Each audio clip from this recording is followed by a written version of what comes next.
Morning, morning. Morning. Everybody ready? All right. How are things coming along for your position group? From an outside backer standpoint, Yes. they're coming. We're clearly not where we need to be, and we've got a lot of steps to take. That's really the bottom line.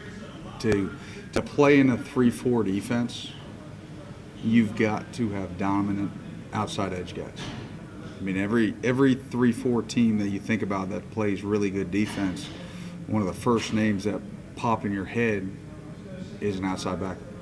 And we need to find some guys that can step up. And right now, that's one of the positions that we really need to grind hard. And you know, we've still got some practices to go. We've got all the fall camp, but somebody's got to emerge. And right now, I wouldn't say anybody's sort of emerged, and so we just got to get better. Is it from a consistency standpoint? Is there one thing that they're struggling to grasp? No, I think it's a culmination of things. You know, it's technique, it's the defense. You know, we've got to be consistent in our defensive assignments. We've got to understand what we have. We've got to understand formations and tendencies, and if an offensive lineman's sitting light, if he's sitting heavy, you know, where do my eye progression go? It's a constant correction, you know, to keep those guys locked in, because you know, from a position group right now, we're young out there. I mean, we don't have a lot of experience other than Boog, so we're green, and it's not to the standard that we expect from an outside linebacker group right now, and they know it. I'm not telling them anything that they won't know, and they expect it, and we're not going to demand it anything less. We talked about that from the very first day. The bar's been set, so you either work to get over that bar, or we're going to find somebody that can, and we'll keep grinding and chopping wood and doing all those, you know, things that people say they do. But I need somebody to step up and be the guy in that room, and it hasn't shown yet. So you can hear there's a little frustration in my voice from that, and there should be, and I think they should take it as that. I need those guys to be really good.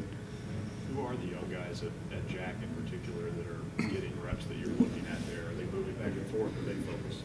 Yeah, I mean, right now it's primarily been it's Jordan Wright and Jared Casey are the two guys there right now, and then obviously we've got a couple of freshmen also coming in.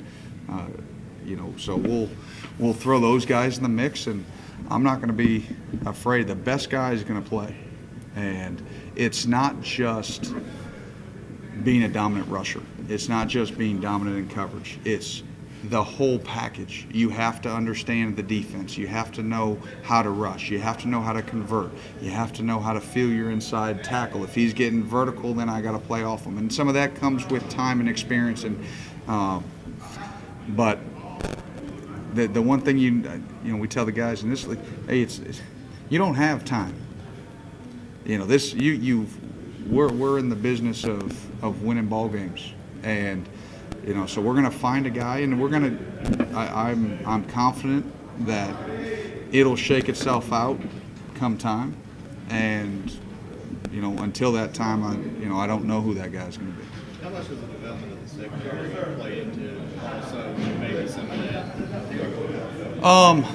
You know what? From an outside backer position, I don't think secondary development has much to do with it. Now, I think when you get into a game situation, we always talk about rush matching coverage and coverage matching the rush. So I think that's very important. The tighter we can get in the back end, the more opportunities it's going to allow those guys to rush and not necessarily have to to win early in the down. You know, if the QB has to pat the ball, you know, you can win in an effort rush, you can win later in the down, and then vice versa. If we can win early in the down, it's going to relieve some pressure on those DBs that they don't have to be so sticky all the time early in the down. So I think we've got to match both, and again, it goes back to outside linebacker play and interior line, and I think we've done some really good things inside.